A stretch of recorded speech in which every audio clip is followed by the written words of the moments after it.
ಕೂಡ್ ಬಂದಿರೋ ಸಂಬಂಧ ಮುರಿದು ಹೋದ್ರೆ ಹೆಣ್ಣೆತ್ತೋರು ಬದುಕಿದ್ದು ಸತ್ತಾಗೆ ಕಣಮ್ಮ. ನೀವೇನೇ ಹೇಳಿ, ನನ್ನ ಅಣ್ಣಂಗೆ ಅಮ್ಮಂಗೆ ಅಪ್ಪಂಗೆ ಮೋಸ ಮಾಡಕ್ಕೆ ಇಷ್ಟಪಡಲ್ಲ. ನೀವೇನೇ ಹೇಳೋದಿದ್ರು ಅಮ್ಮ ಹತ್ರನೇ ಹೇಳಿ.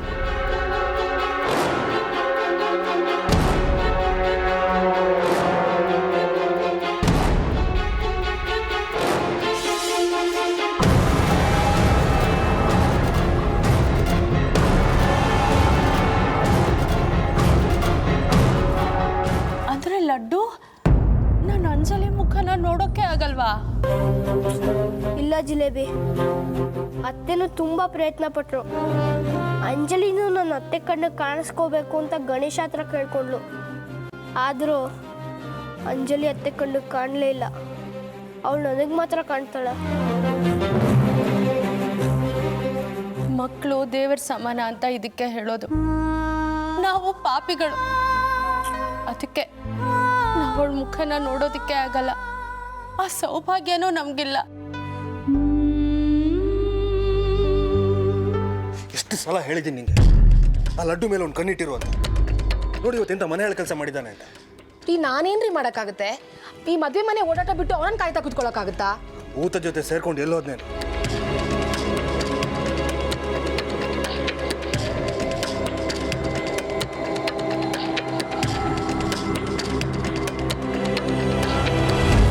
ಏಯ್ ರಾಸ್ಕಲ್, ಮನೆ ಮುರುಕ ಕೆಲಸ ಮಾಡಿ ಇಲ್ಲಿ ಬಂದು ಹರಟೆ ಹೊಡ್ತಾ ಕೂತಿದ್ದೀರಾ?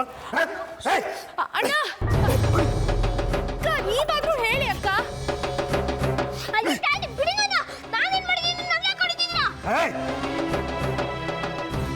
ಜೋರಾಗಿ ಮಾತಾಡಿದ್ರೆ ನಾಲ್ಗೆ ಕಿತ್ತಾಕ್ಬಿಡ್ತೀನಿ.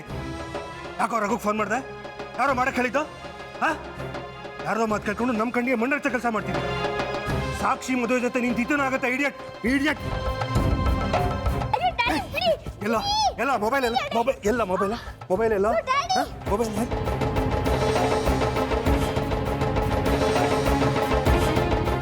ಇದರಿಂದನೇ ತಾನೇ ಇನ್ನು ಇಷ್ಟೆಲ್ಲ ಮಾಡ್ತಿರೋದು.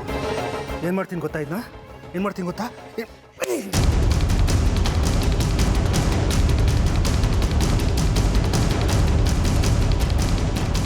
ಹೇಯ್, ಇನ್ನೊಂದು ಸಲ ಯಾರಿಗಾರು ಫೋನ್ ಮಾಡಿದ್ರೆ ಇದೇ ಥರ ನಿನ್ನ ಪೀಸ್ ಪೀಸ್ ಮಾಡ್ಬಿಡ್ತೀನಿ. ರೀ, ಅವನ ಸಾಯಿಸ್ಬಿಡ್ಬೇಕು ಅಂತ ಡಿಸೈಡ್ ಮಾಡಿದಿರೋ ಹೇಗೆ? ನಮ್ಮ ಮಗ ತಾನೇ, ನಮಗೆ ತಾನೇ ಅವನಿಗೆ ಹೊಡೆ ಹಾಕಿರೋದು. ನಮ್ಮ ಮನೆ ಅನ್ನ ತಿಂದು ಬೆನ್ನಿಗೆ ಚೂರಿ ಹಾಕೋರಿಗೆ ನಾವೇನು ಮಾಡೋಕ್ಕಾಗುತ್ತೆ? ಸುಹಾಸಣ್ಣ, ಈಗ ನಾನೇನು ತಪ್ಪು ಮಾಡಿದೆ? ಮಾತಾಡ್ಬೇಡ ನೀನು. ಈ ಲಡ್ಡುಗೆ ತಲೆ ಕೆಡಿಸಿ ಆ ರಘುಗೆ ಫೋನ್ ಮಾಡಿಸಿದ್ಯಲ್ಲ, ನಾವೇನು ಅನ್ಯಾಯ ಮಾಡಿದ್ದೀನಿ ನಿನಗೆ? ಮದುವೆ ಹಿಂದಿನ ದಿನ ಇಂಥ ಕೆಲಸ ಮಾಡ್ತಿದ್ಯಲ್ಲ, ನಮ್ಮ ಮೇಲೆ ನಿನಗೆಷ್ಟು ದ್ವೇಷ ಇರಬೇಕು? ಅಣ್ಣ ತಪ್ಪು ಮಾಡ್ಬಿಟ್ಟ. ನಿನ್ನ ಭೂತನ ಈ ಮನೆಯಲ್ಲೇ ಇಟ್ಕೊಂಡು ನಮ್ಮ ತಲೆ ಮೇಲೆ ಚಪ್ಪಡಿ ಕಲ್ಲು ಎಳೆದ್ಬಿಟ್ಟ. ಮುಖ ನೋಡೋಕ್ಕೂ ಅಸಹ್ಯ ಅನ್ಸುತ್ತೆ. ಅಯ್ಯೋ ಸುಹಾಸಣ್ಣ, ನಾನು ಏನೂ ತಪ್ಪು ಮಾಡಿಲ್ಲ. ನಾನು ಅವನಿಗೆ ಫೋನ್ ಮಾಡು ಅಂತ ಹೇಳಲಿಲ್ಲ. ನಾನು ಏನೂ ಹೇಳ್ಕೊಟ್ಟಿಲ್ಲ ಸುಹಾಸಣ್ಣ. ನೀನು ಏನೇ ಹೇಳಿದ್ರು ನಂಬೋರು ಯಾರೂ ಇಲ್ಲ. ಇದು ಫಸ್ಟ್ ಟೈಮ್ ಅಲ್ಲ, ಈಗಾಗಲೇ 2 ಸಲ ನೀನು ದ್ರೋಹ ಮಾಡಿದ್ಯಾ. ಇಲ್ಲ ಸುಹಾಸಣ್ಣ, ಖಂಡಿತವಾಗ್ಲೂ ನಾನು ಯಾವ ತಪ್ಪು ಮಾಡಿಲ್ಲ. ನನ್ನ ಮೇಲಿನ ಸಿಟ್ಟನ್ನ ಯಾಕೆ ಲಡ್ಡು ಮೇಲೆ ತೀರಿಸ್ಕೊತಿದ್ದೀರಿ? ಇನ್ಯಾರ ಮೇಲೆ ತೀರಿಸ್ಲಿ? ಈ ಲಡ್ಡು ರಘುಗೆ ಫೋನ್ ಮಾಡ್ತಿರೋದನ್ನ ಕಮಲ್ ತಂಗಿ ಕೀರ್ತಿ ಕೇಳಿಸ್ಕೊಂಡಿದ್ದಾಳೆ. ನೀನು ಅಲ್ಲೇ ಇದ್ದಿದ್ದನ್ನ ನೋಡಿದಾಳೆ. ಮದುವೆ ನಿಲ್ಲಿಸ್ತೀನಿ ಅಂತ ಹೊರಟಿದ್ದಾಳೆ. ಈಗ ನಿಂಗೆ ಸಂತೋಷ ಆಗಿರ್ಬೇಕಲ್ವಾ? ಪಾಯಸ ಉಳಿದಿರ್ಬೇಕು, ಹೋಗಿ ಕುಡಿ. ಏನು, ಅವಳು ಸಾಕ್ಷಿ ಮದುವೆ ಮುರಿಯಕ್ಕೆ ಹೊರಟಿದ್ದಾಳ? ದೇವ್ರೆ, ಇದು ಎಂಥ ಪರೀಕ್ಷೆನಪ್ಪ. ಸುಹಾಸಣ್ಣ, ನನಗೆ ನೀವು ಸಾಕ್ಷಿನ ಕಮಲ್ ಕೊಟ್ಟು ಮದುವೆ ಮಾಡ್ತಿರೋದು ಸ್ವಲ್ಪನೂ ಇಷ್ಟ ಇಲ್ಲ, ನಿಜ. ಆದ್ರೆ ನಾನು ಅದನ್ನೆಲ್ಲ ಕೇಳಕ್ಕೆ ನಾನು ಯಾರು? ಈ ಮನೆ ಕೆಲ್ಸದೋಳಷ್ಟೇ ನಾನು. ನನಗಿಲ್ಲಿ ಕೇಳೋದಕ್ಕೆ ಏನು ಹಕ್ಕಿದೆ? ಅಷ್ಟಕ್ಕೂ ಸಾಕ್ಷಿ ಮದುವೆ ನಿಲ್ಸೋದಕ್ಕೆ ನಾನು ಯಾಕೆ ಪ್ರಯತ್ನ ಪಡ್ಲಿ ಸುಹಾಸಣ್ಣ? ನಾನು ಯಾವ ದ್ರೋಹನೂ ಮಾಡಿಲ್ಲ ಸುಹಾಸಣ್ಣ. ಇಷ್ಟಕ್ಕೂ ನನಗೆ ನಿಮ್ಮಗಳ ಮರ್ಯಾದೆನೇ ಎಲ್ಲದಕ್ಕಿಂತ ದೊಡ್ಡದು. ನಿಮ್ಮ ಮರ್ಯಾದೆ ಉಳಿಸೋದಕ್ಕೆ ನಾನು ಯಾವ ತ್ಯಾಗ ಮಾಡೋದಕ್ಕೂ ಸಿದ್ಧ ಇರ್ತೀನಿ. ನಡಿ, ಅವಳು ಹೇಗೆ ಮದುವೆ ನಿಲ್ಲಿಸ್ತಾಳೋ ನಾನು ನೋಡೇ ಬಿಡ್ತೀನಿ.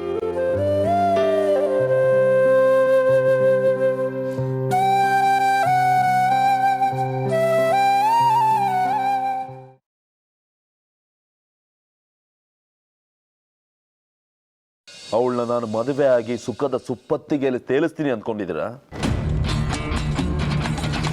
ನೋ ಫ್ರೆಂಡ್ಸ್, ಅವಳು ಚಿತ್ರ ಹಿಂಸೆ ಕೊಟ್ಟು ಲೈಫ್ ಲಾಂಗ್ ಬಿಲ ಬಿಲ ಬಿಲ ಬಿಲ ಅಂತ ಒದ್ದಾಡಬೇಕು. ಬದುಕಕ್ಕೂ ಆಗಬಾರ್ದು, ಸಾಯಕ್ಕೂ ಆಗಬಾರ್ದು. ನೋಡಮ್ಮ ಕೀರ್ತಿ, ನೀನು ವಯಸ್ಸಿನಲ್ಲಿ ನನಗಿಂತ ತುಂಬ ಚಿಕ್ಕವಳು.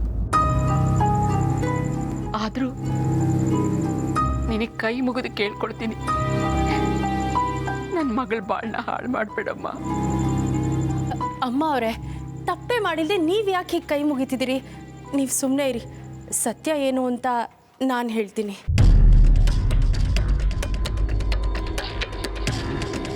ಏ ಜಿಲೇಬಿ, ನಿಂದೇನೆ ಅದಕ್ಕೆ ಪ್ರಸಂಗತನ? ಇಷ್ಟು ದಿವಸ ನಮ್ಮ ಮನೆ ಹಾಳು ಮಾಡಿದ್ದು ಸಾಕು, ಹೋಗೇ ಸುಮ್ಮನೆ. ಹೋಗ್ತೀನಿ ಇರಿ ಚಿಕ್ಕಮ್ಮ ಅವರೇ, ಇರೋ ಸತ್ಯನೇ ಹೇಳ್ಬಿಟ್ಟು ಹೋಗ್ತೀನಿ. ಅಷ್ಟಕ್ಕಾದರೂ ಅವಕಾಶ ಮಾಡಿಕೊಡಿ. ನೋಡಿ, ನಾನು ಲಡ್ಡುಗೆ ಫೋನ್ ಮಾಡು ಅಂತ ಹೇಳಿದ ನಿಜ, ಆದರೆ ಅವನು ಯಾರಿಗೂ ಫೋನ್ ಮಾಡಲಿಲ್ಲ. ಫೋನ್ ಮಾಡಿದ ಥರ ನಾಟಕ ಆಡ್ದ ಅಷ್ಟೆ. ನನಗೆ ಇವ್ರು ಯಾರೂ ಸರಿಯಾಗಿ ಸಂಬಳ ಕೊಡಲ್ಲ, ಕಾಣದ ಎತ್ತದ ಥರ ಜೀತಕ್ಕೆ ಹಾಕ್ಕೊಂಡು ತುಂಬ ದುಡಿಸ್ಕೋತಾರೆ ಅನ್ನೋ ಸಿಟ್ಟಿತ್ತು. ಅದಕ್ಕೆ ನಿಮ್ಗೆ ಅನುಮಾನ ಬರೋ ಹಾಗೆ ನಡ್ಕೊಂಡ್ಬಿಟ್ಟೆ. ಇಷ್ಟಕ್ಕೆ ನೀವು ಮದುವೆ ನಿಲ್ಲಿಸೋ ಹಂತಕ್ಕೆ ಹೋಗ್ತೀರಾ ಅಂತ ನನಗೆ ಗೊತ್ತಾಗಲಿಲ್ಲ. ನಾನು ತುಂಬ ದೊಡ್ಡ ತಪ್ಪು ಮಾಡಿಬಿಟ್ಟೆ. ನಿಜವಾಗ್ಲೂ ಸಾಕ್ಷಿ ಚಿನ್ನದಂಥ ಹುಡುಗಿ, ವೃದ್ಧ ಅವಳ ಮೇಲೆ ಅನುಮಾನ ಬರೋ ಹಾಗೆ ಮಾಡಿಬಿಟ್ಟೆ. ನಿಮ್ಮ ಕೈ ಮುಗಿದು ಕೇಳ್ಕೊತೀನಿ, ದಯವಿಟ್ಟು ಇದನ್ನೆಲ್ಲ ಸತ್ಯ ಅಂತ ನಂಬಿ ಅವಳಿಗಿಷ್ಟು ದೊಡ್ಡ ಶಿಕ್ಷೆ ಕೊಡಬೇಡಿ. ನನಗೆ ಬೇಕಾದರೆ ಯಾವ ಶಿಕ್ಷೆನಾದರೂ ಕೊಡಿ.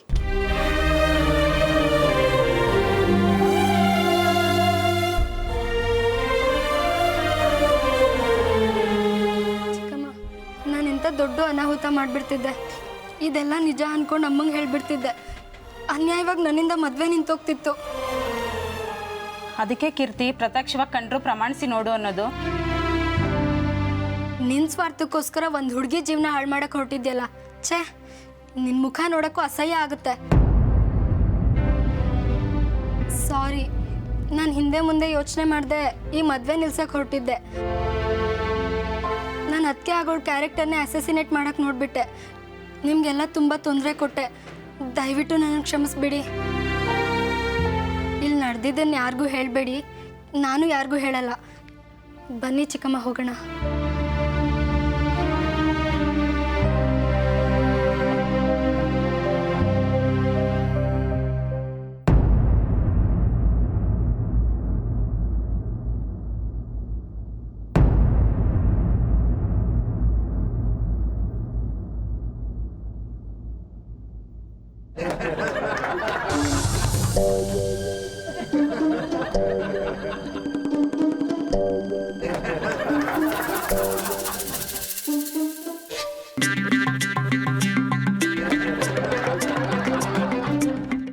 ಏನಪ್ಪ ಇದು, ಇಷ್ಟೊಂದು ಜೋರಾಗಿ ನುಗ್ತಾ ಇದ್ದಾರೆ? ಏನೋ ತಮಾಷೆ ಮಾಡ್ತಿರ್ಬೇಕು ಅನ್ಸತ್ತೆ. ಅದೇನು ಅಂತ ನೋಡ್ತೀನಿ.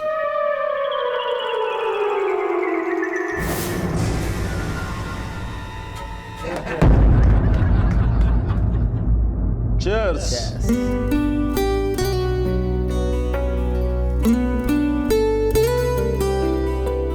ಅಲ್ವಾ ಕಮಲ್, ಯಾರನ್ನೋ ಲವ್ ಮಾಡಿರೋ ಹುಡುಗಿನ ಮದುವೆ ಮಾಡ್ಕೊಳಕ್ಕೆ ಇಷ್ಟೊಂದು ಸಾಹಸ ಪಡ್ಬೇಕಿತ್ತೇನ?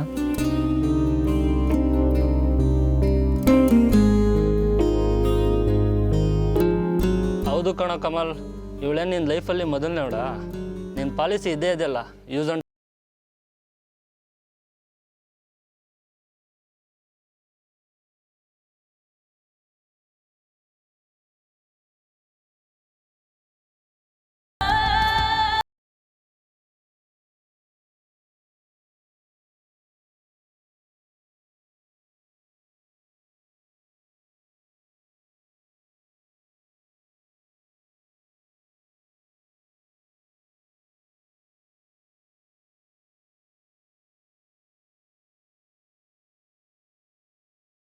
ಅವಳನ್ನ ನಾನು ಮದುವೆ ಆಗಿ ಸುಖದ ಸುಪ್ಪತ್ತಿಗೆಯಲ್ಲಿ ತೇಲಿಸ್ತೀನಿ ಅಂದ್ಕೊಂಡಿದ್ದೀರಾ? ನೋ ಫ್ರೆಂಡ್ಸ್, ಅವಳು ಚಿತ್ರ ಹಿಂಸೆ ಕೊಟ್ಟು ಲೈಫ್ ಲಾಂಗ್ ವಿಲ ವಿಲ ವಿಲ ವಿಲ ಅಂತ ಒದ್ದಾಡಬೇಕು.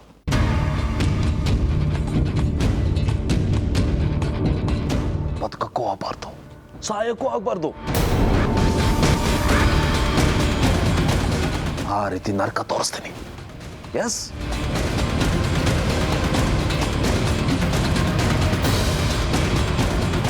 ಅಯ್ಯೋ, ಈ ಅಂಕಲ್ ಎಷ್ಟು ಕೆಟ್ಟವರು. ಮ್ಯಾಜಿಕ್ ಮಾಡೋಗಿದ್ರೆ ಇವನ್ನ ಈಗಲೇ ಮ್ಯಾಜಿಕ್ ಮಾಡಿ ಕತ್ತೆ ಮಾಡಿಬಿಟ್ಟಿದ್ದೆ. ಅತ್ತೆ ಇವನ್ನ ಮದುವೆ ಆಗಲೇಬಾರ್ದು. ಬೇಗ ರಘು ಅಂಕಲ್ ಬಂದ್ರಂತ ನೋಡಬೇಕು.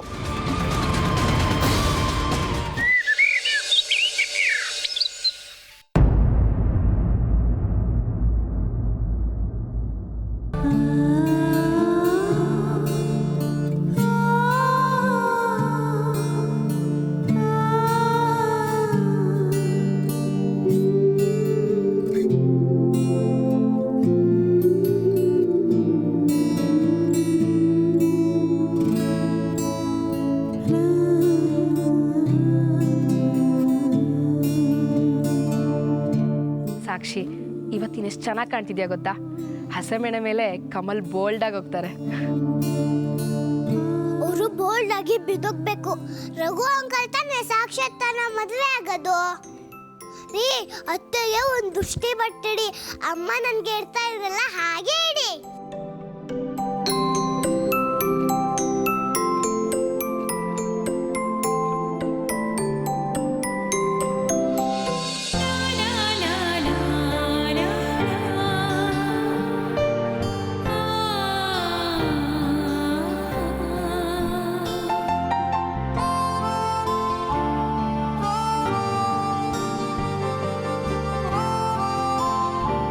ನಾನಿನ್ನು ಬರ್ತೀನಿ ಮೇಡಮ್.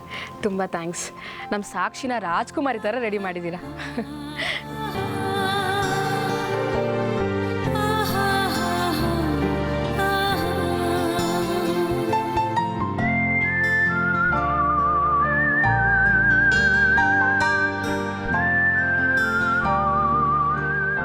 ಸಾಕ್ಷಿ, ಇಷ್ಟು ಚೆನ್ನಾಗಿ ಮೇಕಪ್ ಮಾಡಿದ್ದಾರೆ. ನೀನು ನೋಡಿದ್ರೆ ಕುಂಬಳಕಾಯಿ ಥರ ಮುಖ ಉಜ್ಕೊಂಡಿದ್ಯಾ. ಸ್ವಲ್ಪ ನಗು ಸಾಕ್ಷಿ. ಯಾರ್ದೋ ಜೊತೆ ಮದ್ವೆ ಮಾಡಿದ್ರೆ ಅತ್ತೆ ಹೇಗ್ ನಗ್ತಾರೆ? ರಘು ಅಂಕಲ್ ಜೊತೆ ಮದ್ವೆ ಮಾಡಿದ್ರೆ ಅತ್ತೆ ತಾನೇ ನಕ್ಕದು ಅಲ್ವಾ ಅತ್ತೆ?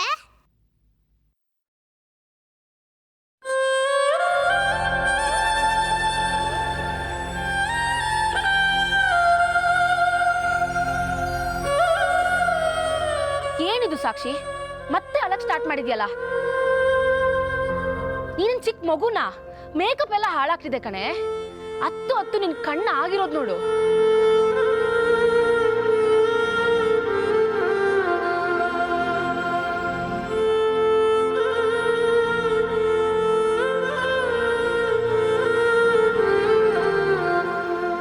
ಸಾಕ್, ನಿಲ್ಸು ಸಾಕ್ಷಿ. ನನ್ ಸಹನೆ ಪರೀಕ್ಷೆ ಮಾಡಬೇಡ.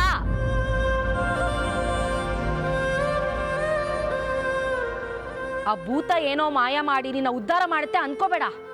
ಅದೆಲ್ಲ ಮುಗ್ದು ಹೋಯ್ತು. ನಿನ್ ಫ್ಯೂಚರ್ ಬಗ್ಗೆ ಯೋಚನೆ ಮಾಡು.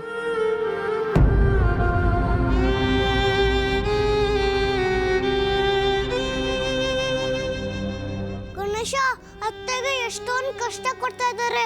ಹೇಗಾದ್ರೂ ಮಾಡಿ ಮದ್ವೆ ನಿಲ್ಸಪ್ಪ please. Ganesha, please please please.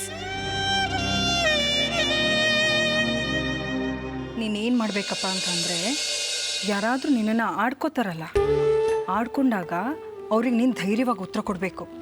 ಧೈರ್ಯವಾಗಿ ಅವ್ರನ್ನ ಎದುರಿಸ್ಬೇಕು. ಅಕಸ್ಮಾತ್ ಯಾರಾದರೂ ನಿನ್ನ ಮೇಲೆ ಕೈ ಮಾಡಿದ್ರೆ, ನಾನೇನು ಕಡಿಮೆ ಇಲ್ಲ, ಹುಷಾರ್ ಅಂಥೇಳಿ ನೀನು ಕೈ ಎತ್ತಿ ತೋರಿಸ್ಬೇಕು.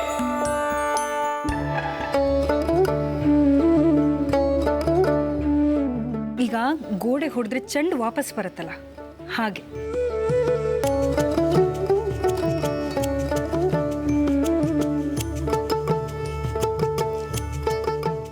ನೋಡು ಅಂಜು, ನಮ್ಮ ಪ್ರಾಬ್ಲಮ್ನ ನಾವೇ ಸಾಲ್ವ್ ಮಾಡ್ಕೋಬೇಕು.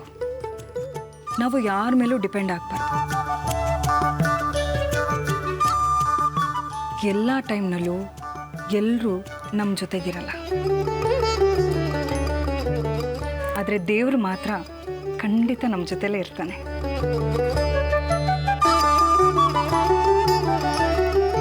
ನೋಡು ಅಂಜು, ನಿನ್ನಲ್ಲಿ ಧೈರ್ಯ, ನೀನು ನ್ಯಾಯವಾಗಿದ್ದರೆ ಆ ದೇವರು ಖಂಡಿತ ನಿನ್ನ ಕೈ ಬಿಡಲ್ಲ, ಯಾವಾಗಲೂ ನಿನ್ನ ಹೆಲ್ಪ್ ಮಾಡ್ತಾನೆ.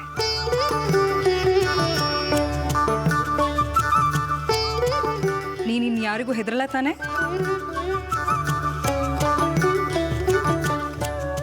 ಹೆದರಲ್ಲ ಅಲ್ವಾ? ನಾನು ಹೇಳಿದ್ದೆಲ್ಲ ಅರ್ಥ ಆಯ್ತು ತಾನೆ? Good girl. ಕುಡಿ ಹಾಲು.